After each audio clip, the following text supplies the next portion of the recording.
Muchas gracias por la espera, chicos, y pues, muchas gracias por la respuesta, por la asistencia, por haberse dado un ratillo aquí para platicar de estas experiencias. La verdad es que, pues creo que este tipo de ejercicios los funcionan mucho como para poder hacer comunidad, para poder elevar el nivel de la discusión que tenemos, pues, o incluso hasta las problemáticas con las que nos encontramos en nuestros trabajos en el día a día. Entonces, pues muchas gracias por este espacio. Chicos, mi nombre es Hugo Picasso, soy BIM Manager de Tierra y Armonía y pues ya tengo que más o menos 12, 13 años en esto del BIM, en trabajando. Ya en mi experiencia hay algunas torres corporativas, hay algunos centros de convenciones, un par de aeropuertos.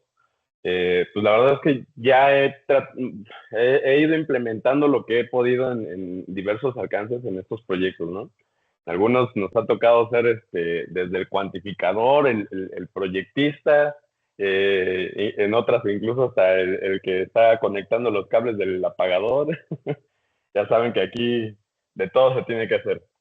Entonces, pues actualmente me desarrollo como BIM Manager en Tierra y Armonía. Ya llevamos 3 años de esta implementación. Eh, Tierra y Armonía me invitó a trabajar con ellos para precisamente tratar de llevar su metodología de construcción hacia otro nivel. La empresa lo que tiene muy marcado es que los productos que crea Tierra y Armonía son, deben de ser productos que no solamente sea una propiedad, sino que sea también un espacio habitable, un espacio confortable para los propietarios, ¿no? O para las personas que lo habitan. Por eso el lema de Tierra y Armonía es crear comunidades plenas.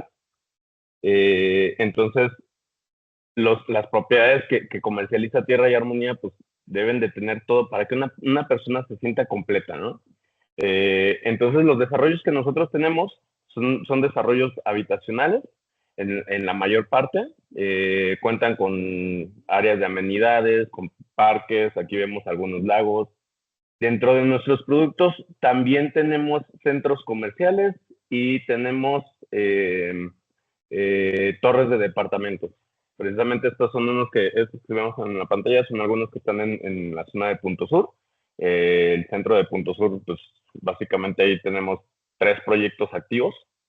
La empresa tiene 50 años de existencia y tenemos presencia en 4 estados: en Jalisco, en Nayarit, Querétaro y Quintana Roo. En Querétaro, que es el que vieron hace unos momentos, son desarrollos horizontales. Este que tenemos en pantalla es el desarrollo vertical Greenwood. Y esta es una zona en Nayarit, una zona turística en Nayarit. Son algunas casas residenciales. Y bueno, de lo que se trata de enfocar mucho la empresa es que las construcciones que hagamos sean completas, no sea solamente una simple propiedad. Que tengan todo para que las personas que lo habitan se sientan bastante plenas, tengan el desarrollo completo. Eh, Esto que tenemos aquí en pantalla es la zona de Ventura. Tenemos aquí varias torres, tenemos actualmente 3 proyectos activos. Ya hay otras 2 que ya están cerradas y vendidas completamente. Y pues bueno, en estos 50 años de la empresa, pues sí ya tenemos bastantes proyectos cerrados, vendidos completamente. La verdad es que sí han transformado pues, el entorno en el que coexisten. Este centro Zapopan, y pues es uno de los puntos de encuentro importantes de la ciudad, ¿no? Tienen ese renombre. Entonces, Tierra y Armonía tiene diferentes tipos de productos, y precisamente lo que estamos tratando de hacer con esto de las herramientas BIM es evolucionar la forma en la que construimos. Si tenemos complejos horizontales, si tenemos algunas desarrollos urbanos como cotos, como vivienda en serie, ¿cómo podemos hacer que las herramientas BIM nos hagan la vida más fácil, no solamente como constructores, sino en todas las etapas del proyecto, en las etapas por las que pasa un proyecto, ¿no? Desde la etapa de la conceptualización, desde que te lo manda el arquitecto, cómo lo empieza a ambientar, cómo empieza a revisar los detalles, los cambios en las fachadas que tienen que tener las diferentes casas, porque los cotos eh, que creamos no son como tal todas las casas iguales, existen diferentes variaciones como para que no se vea esa monotonía. Y después de ahí, cómo pasamos al proyecto ejecutivo, cómo se involucran los diferentes proyectistas. Si se lo vas a mandar si vas a integrar al ingeniero estructural, si vas a incorporar al ingeniero eléctrico, qué información recibe, cómo la recibe, qué es lo que esperamos de ellos. Todas esas son parte de las cosas que necesitábamos ir homologando. Y cuando empecé con todo esto, una de las grandes problemáticas con las que me encontré fue que trabajábamos de manera muy desconectada, muy independiente. Es decir, por un lado estaba trabajando en una nube personal el arquitecto, el ingeniero estructurista estaba trabajando en su servidor físico, en sus oficinas. A nosotros nos hacían llegar esto por medio de un correo y luego nosotros aquí integrábamos todo y se lo mandábamos al eléctrico o al plomero. Y todo eso nos generaba un desconcierto de que fuera la última información la que estuviéramos compartiendo, ¿no? Teníamos que homologar los nombres para que en el nombre del archivo viniera la fecha de cuándo se comparte y aún así nos encontrábamos con errorcillos. Entonces, una de las cosas que decidimos cuando empezamos a hacer toda esta implementación es tratar de poner un orden en todos esos datos, en todas esas nubes, que dejáramos de estar trabajando desconectadamente. Y eso lo logramos por medio de la plataforma ACC, del Autodesk Construction Cloud. Eh, con esto nos evitamos casos como este que tenemos en pantalla, en donde pues, no coincidía la planta arquitectónica con el modelo 3D porque el estructurista trabajó con una versión anterior. Y aparte de trabajar de manera segregada, me percaté de que también tenemos otro mal muy arraigado.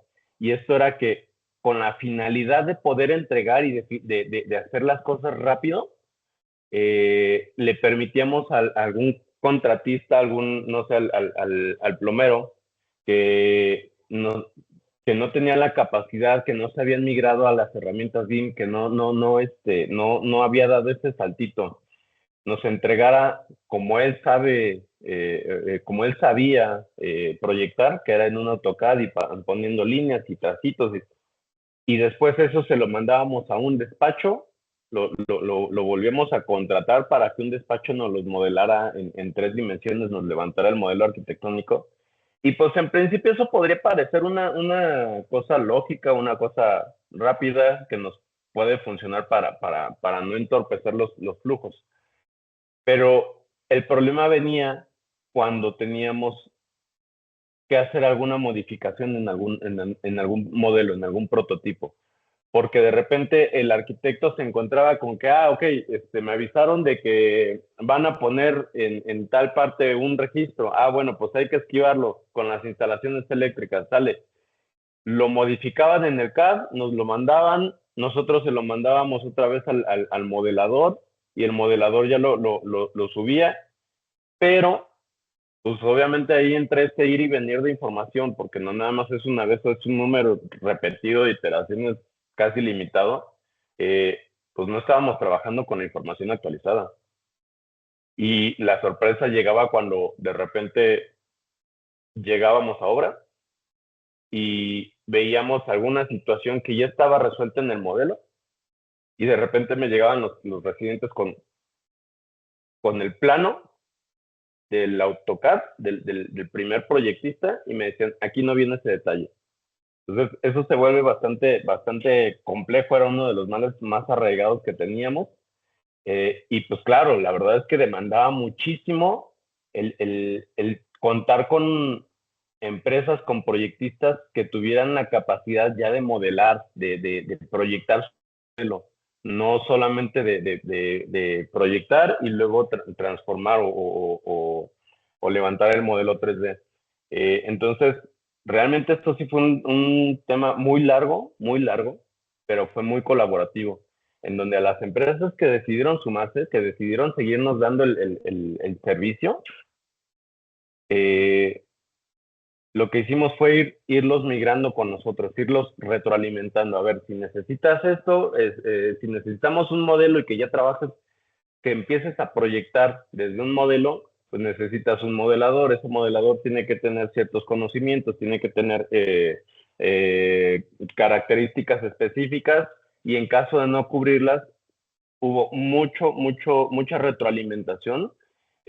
Hubieron muchos talleres de trabajo, no eran juntas, no eran reuniones para revisar avances, eran talleres para ver cómo le picaban, cómo movían, cómo... Entonces, esto fue una gran, una tarea muy larga, la verdad es que fue muy larga, fueron varios los contratistas con los que estuvimos trabajando de esta manera, y con eso evitamos el tener casos como este, en donde tenían un estándar por cada proyectista. Cada proyectista, cada especialista me mandaba su proyecto, nosotros lo conjuntábamos y lo mandábamos a obra, ¿no? Pero como no teníamos un estándar de cómo recibir esa información, les dejábamos muy abierto a los proyectistas que no se habían sumado a solamente mandarnos una maqueta 3D. Y esa maqueta 3D, pues solamente tiene soluciones gráficas, pero no tiene una data dentro. Entonces, esas soluciones gráficas en buena medida, era solamente para solucionar el plano. O sea, había veces que me lo llegué a encontrar, había veces que en el plano de Revit tenían las tuberías, los trazos, las conexiones de las tuberías y todo, y cuando llegaba al punto de la coladera era un bloque de AutoCAD exportado perdón, importado dentro de Revit como un DWG, y ahí lo estuvieron colocando y pegando por todos lados. Entonces, cuando nosotros tenemos que hacer el análisis de la data para saber cuántas coladeras, qué modelos, los diámetros, nos encontramos con que no había nada, ¿saben? O sea, era una cosa bárbara. Entonces, vuelvo, en esa migración, en esa retroalimentación que tuvimos con esos contratistas fue como de estar estableciendo estándares. Necesitamos que la información venga modelada, venga en 3 dimensiones, venga con cierta data para poder hacer nuestros cruces de instalaciones, para que nosotros podamos ir visualizando, mm, podamos ir haciendo la integración de todas las disciplinas y saber que van a coexistir bien en un mismo espacio, ¿no? Entonces ahí entramos a la parte de los Clash Detectives. Estos Clash Detectives que teníamos en ese momento eran reaccionarios. Como ya se los platicaba, era el proyectista me hace en 2D, te lo mando a un despacho externo para que me lo modele en 3D, pero como en obra ya necesito el proyecto ejecutivo, ese proyecto en 2D sin coordinar, sin integrar, se mandaba a obra. Nosotros por acá coordinábamos, hacíamos talleres de interferencia y después mandábamos el modelo a obra. Ajá. ¿Y qué provocaba eso? Que obra ya tuviera un plano y tuviera un 3D, pero como solo sabían utilizar DWG, no visualizar modelos, no concebían como los modelos como, como parte de todo un ecosistema. se iban solamente con los planos. Entonces, nos dábamos cuenta de que no revisaban los planos, los modelos. O sea, cuando ya alguna trayectoria estaba solucionada en el modelo, ellos seguían siempre haciéndolo como si estuviera como venía marcado en el plano del proyectista.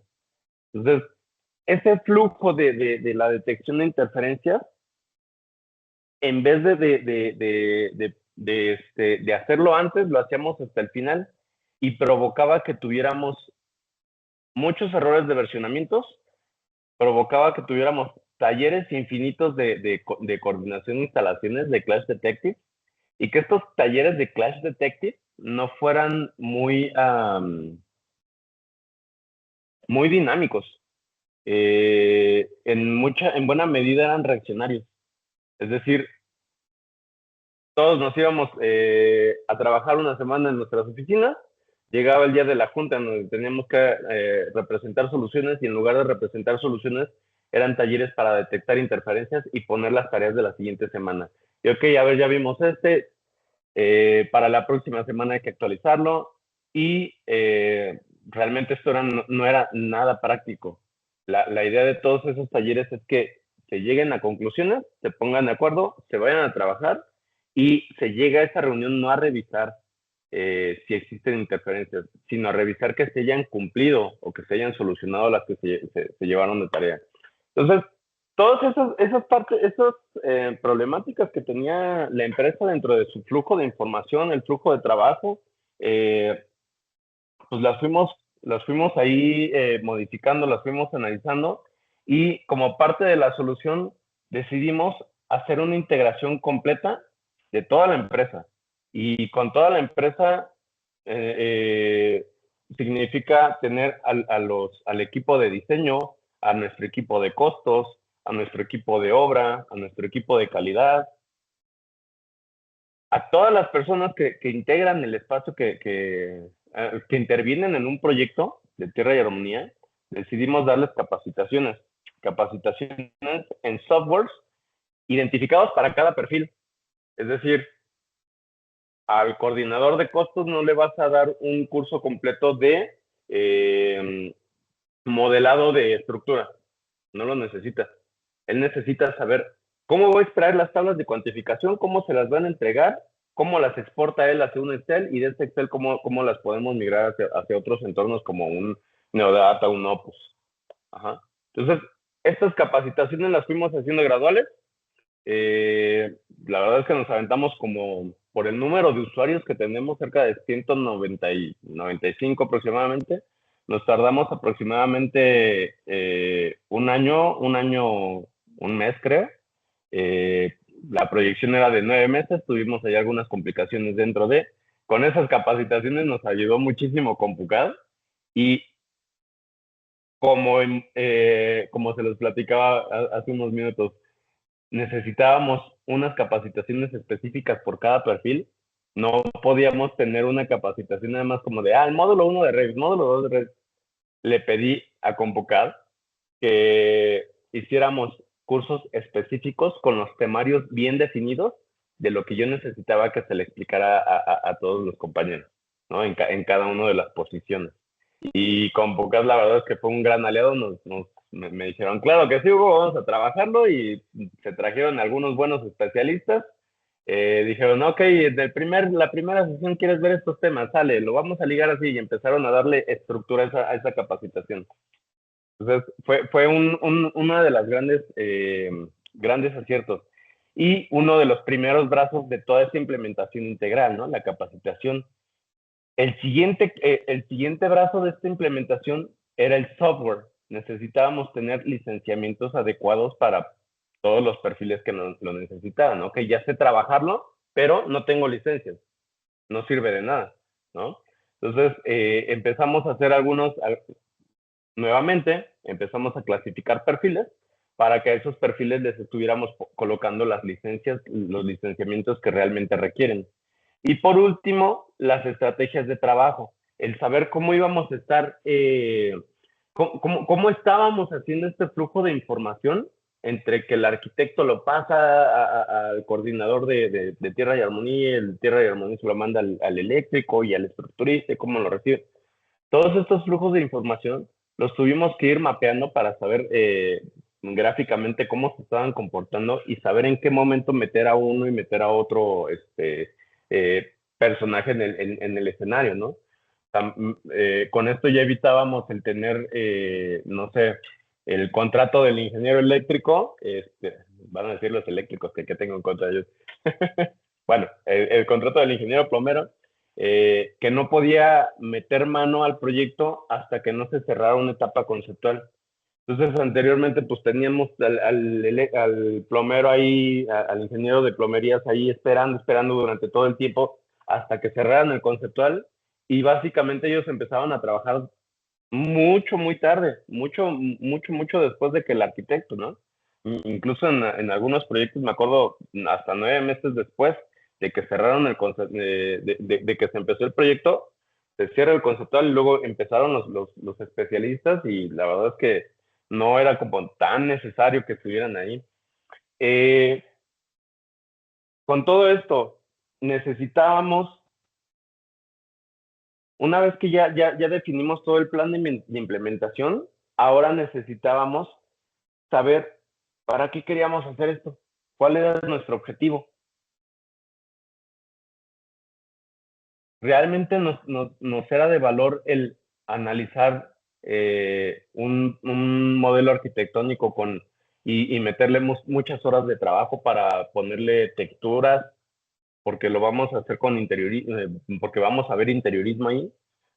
Nos vamos a enfocar en pedirle al arquitecto que descargue familias o que cree familias de mobiliarios para que se vea bonita la maqueta 3D, o lo decidimos solamente enfocar hacia la parte de construcción, y en la parte de construcción pues solamente necesitamos los planos y planos de pasos.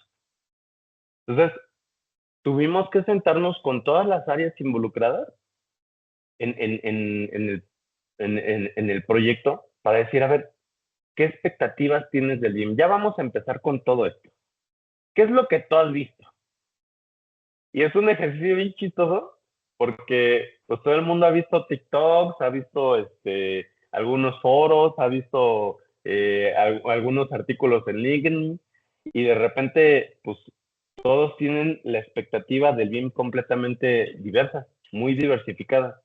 Entonces, el BIM puede hacer prácticamente soluciones hacia todas las partes que se involucran en un proyecto, ¿no? Pero no vamos a poderlas lograr todas de un jalón. Necesitamos ir poniendo orden en los objetivos, en las prioridades, para qué lo queremos. Si ustedes trabajan en una empresa de un despacho de arquitectura, pues a lo mejor sí es muy necesario que ustedes en sus modelos coloquen el mobiliario, porque necesitan estudiar los espacios, cómo se van a comportar, si tienen, si una vez colocando el mobiliario van a tener los los pasos adecuados para que las personas puedan transitar. Si ustedes están en un despacho que revisa análisis energético, pues van a necesitar consumos, cargas, densidad poblacional, o sea, son muchísimas cosas. Entonces, aquí de lo que se trató mucho fue de el enfocarnos en qué queríamos obtener de cada uno para definir estos estándares. Estos estándares es un listado completo de todo lo que necesitamos en la primera sección como proyecto general, en la segunda como documentación, los planos, qué información van a tener los planos. En la tercera, para la construcción, costos, etapas de planificación y programas de obra. Y todo esto se los íbamos pidiendo en base a un lot. Ese lot le decíamos al arquitecto, cuando llegues a este lot, necesitamos esta información, ¿no? Y lo guardamos como un archivo TXT de parámetros compartidos para poderlo integrar con un LOIN. Y ese LOIN, pues es la necesidad completa de todo la información, es el Level of Information Need, el nivel de información necesaria dentro del modelo, que cada elemento tenga una información contenida, ¿no? Y ahora sí, ya que estábamos en todo esto, ya que logramos estandarizar la información que necesitaba el modelo Ya que logramos identificar los objetivos para qué queríamos, ahora sí era montarnos a todos dentro de una nube única, no segregada como se los platicaba en un principio. Y eso, una vez que ya estábamos dentro de esa nube, darle acceso a todos nuestros usuarios para que ahí en tiempo real estén visualizando estos archivos. Esa es una captura de ese entorno de Autodesk Construction Cloud. Existen muchos entornos comunes de datos. Eh, Existen de diferentes marcas, de diferentes desarrolladores. La verdad es que nosotros decidimos irnos con Autodesk simplemente por la facilidad de que en aquellos años eran unos de los primeros años en donde ya se integraba el entorno común de datos dentro de las licencias AS. Entonces ya no teníamos que pagar una licencia adicional, sino que si ya teníamos la colección, ya venía integrado el DOS. Y esto nos permite tener la trazabilidad completa de los archivos. Todos los archivos organizados, ya sin ponerle el prefijo o sufijo de la fecha de cuando nos los actualizan, porque esto ya lo hace la nube, nos dicen qué versión va, quién lo actualizó, el estatus de la aprobación, si está aprobado o no. Y esta opción de aquí me parece de las más padres. Para mí es como el chismógrafo. El log de las actividades, todas las actividades que han pasado dentro de un archivo. Aquí me dice cuándo se creó el archivo, quién lo subió, cuándo lo actualizó, cuándo lo visualizó, quiénes lo han visualizado, si se mandó por un flujo de aprobación, si lo copiaron de otra carpeta, si alguien lo eliminó, incluso hasta aparece si se ha eliminado el archivo. Entonces, aquí me da toda la trazabilidad del archivo, en donde tenemos solamente uno referenciado aquí, uno, y ya no más. Este es el que siempre va evolucionando y que va cambiando. Aquí se ve bastante bueno porque tiene dos versiones para una etapa de proyecto ejecutivo. Pero en la parte de trabajo en proceso, mientras el está empezando a desarrollar, está empezando a trabajar, llegan hasta 1600 versiones. Tenemos archivos que van en la versión 1600. Entonces, pues si le mandas eso a un constructor, va a decir 1600 cambios en un proyecto, es una locura, ya no quiero trabajar. Pero, pues son archivos que se van trabajando, ¿no? Se van trabajando en el día a día. Y cuando tienen la liberación, cuando ya tienen la aprobación, ahora sí se copian a un repositorio único en donde va a tener acceso ese contratista. Y una vez que se manda a ese repositorio de ya proyecto liberado, palomita, se envían los transmitters. Estos transmitters fue un parteaguas para aquí, para el entorno donde trabajo, para la organización, porque no sabíamos qué era un transmitter, no los conocíamos. Conocíamos el envío de información por un WeTransfer, pero los transmitters lo que nos ayudan a hacer es a politizar la información, a, a democratizarla, a saber que un solo archivo se mandó, quién lo mandó, cuándo lo mandó, en qué fecha lo mandó, y ya no se puede modificar.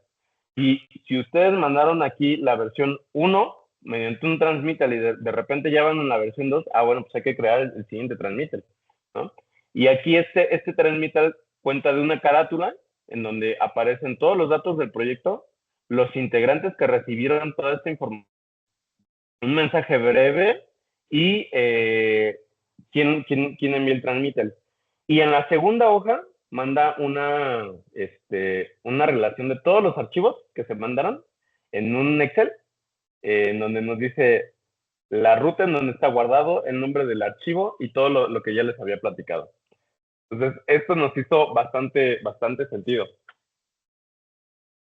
Ya eliminábamos el miedo que tenía de repente Obra con decir, es que me cambiaste los archivos y no me avisaste de esa modificación. No, aquí ya está todo democratizado. Y al trabajar dentro de un entorno común de datos, tenemos estas opciones, estas bolitas, que ahorita que lo estoy viendo no sé por qué lo puse con el filtro blanco y oscuro, blanco y negro, pero estas son bolitas de colores. Estas bolitas de colores se llaman issues. La plataforma los conoce como issues. Entonces, o la traducción para los que lo tengan en español, son incidencias. Estas incidencias son pines que vas colocando en todo el proyecto. Pueden ser en un modelo 3D, pueden ser en un modelo, perdón, en un plano 2D. El caso es que todas esas observaciones se las puedan ir colocando sin, sin que se vayan a traspapelar, sin que se vayan a quedar en el olvido, ¿no? Si el arquitecto de repente tiene alguna observación, oye, el eléctrico no pasó por el paso por el paso que le marqué, bueno, ponle la incidencia. Y esto se genera eh, dentro de la misma plataforma de Construction Cloud y nos genera un listado de esas incidencias, en donde aquí aparece todo el despiece perdón, la información de el título, el número de ID que es inamovible, este es un número único, y el estatus, si están abiertas, si están cerradas, quién la creó, cuándo se tiene que crear, cuándo fue la fecha de compromiso. Y estas incidencias nos dan facilidad para poder interactuar con un Clash Detective. ¿Por qué? Porque cuando conjuntamos todos estos en el ACC, es decir, ya tenemos el modelo arquitectónico, el estructural y todas las instalaciones, todo coexiste en el mismo espacio, podemos hacer con el Collaborate Pro, este sí es producto aparte del licenciamiento, es una licencia adicional, esta matriz de interferencias, en donde podemos ir poniendo cara a cara los modelos para saber en qué puntos están chocando. Y por ejemplo, aquí yo puse el ejemplo de un modelo pluvial con un sanitario. Y me percaté de que estas interferencias que tenemos aquí um, eran problemáticas que no habían solucionado el plomero. Y de repente le decía al plomero, oye, pues, tú tienes los dos contratos, o sea, ponte de acuerdo contigo mismo, resuélvelo y mándalo. Pero al colocar esta clase de detección de interferencias, yo le pongo el issue, me aparece en esta tabla, en esta base de datos, y ahora sí sabemos que esta incidencia la va a atender este contratista. Esta es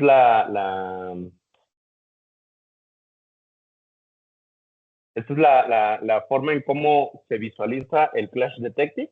Aquí lo que tenemos, les decía, del lado izquierdo tenemos el análisis del modelo sanitario contra el modelo estructural.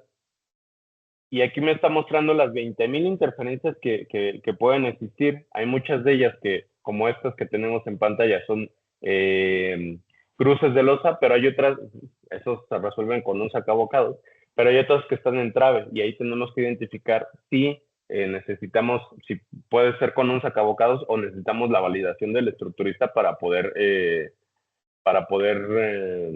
resolver, a generar un paso. Y con todo esto que ya les platiqué, se me acaba de trabar esto.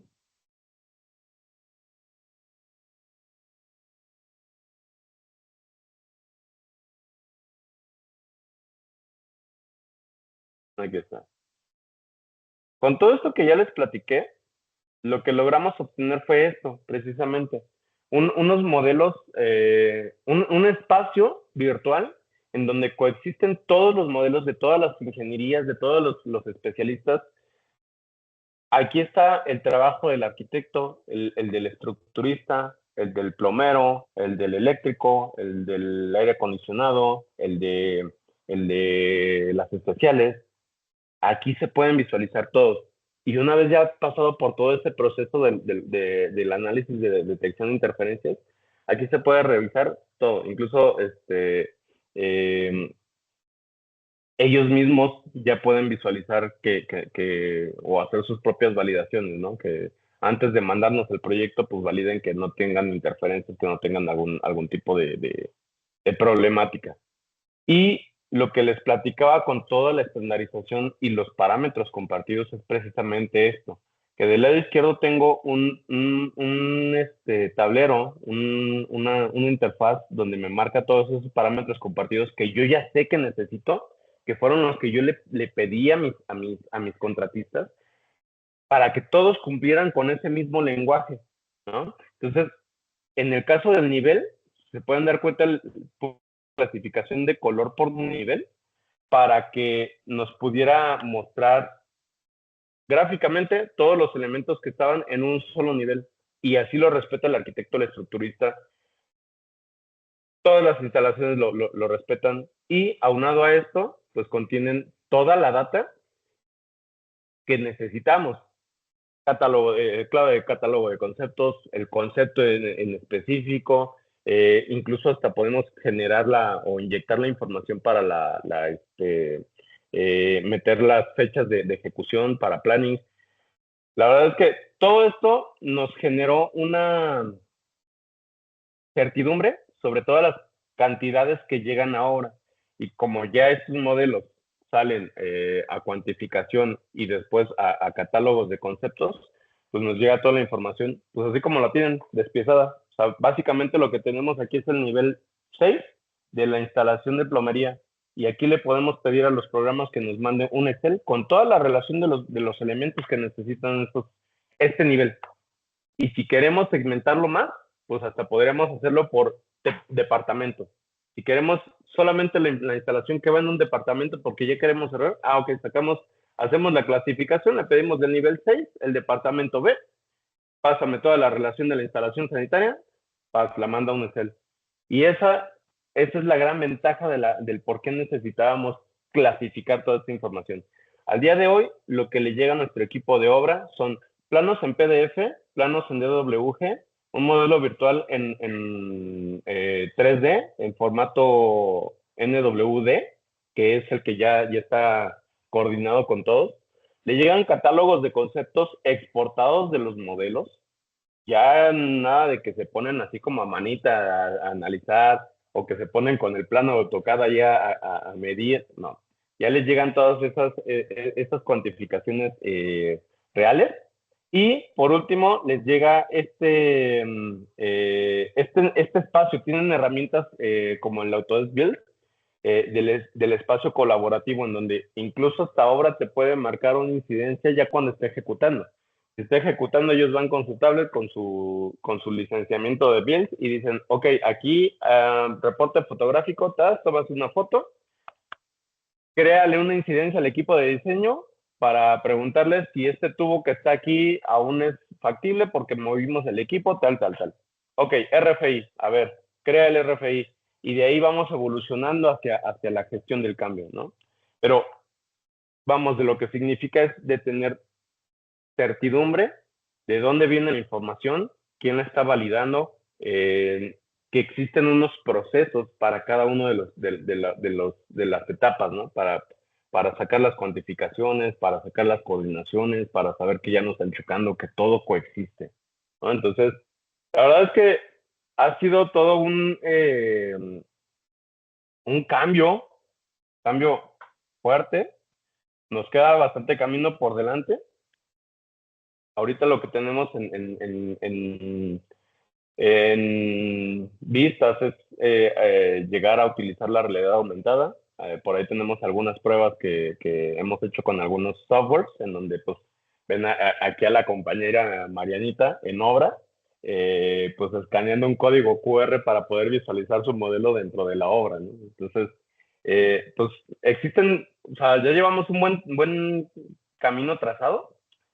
Todavía nos falta mucho, pero pues esperemos que con el apoyo aquí de Compucate, como lo están haciendo, y con el de Autodesk, podamos ir evolucionando. Entonces, chicos, espero que les haya sido de mucha, mm, de mucha utilidad esta información. Pues cualquier duda, pues ahí tenemos una sección de preguntas y respuestas.